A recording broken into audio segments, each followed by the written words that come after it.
Welcome to Luca and Miguel. Enjoy the video. You start by getting ready.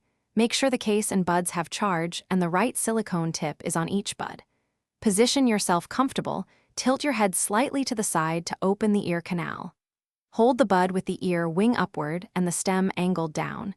Insert the bud gently into the entrance of the ear canal until you feel light resistance.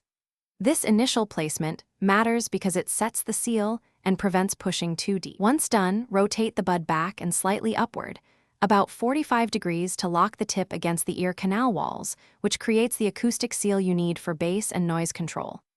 Make sure the wing sits in the concha for stability. When seated, press the bud inward and hold for a second. If you feel pressure, back off and reseat. You do this to balance comfort with a tight seal. Stability prevents slippage during movement. You finish by testing audio and active noise control at low volume to confirm a proper seal and balanced sound. If audio sounds muffled or bass is missing, swap to a different tip size and repeat the insert rotate technique. Make sure the wing is tucked into the concha.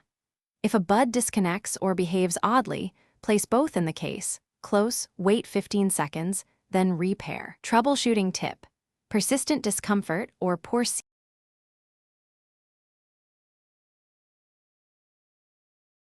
Thanks for watching and please subscribe. It's the best investment you'll ever make.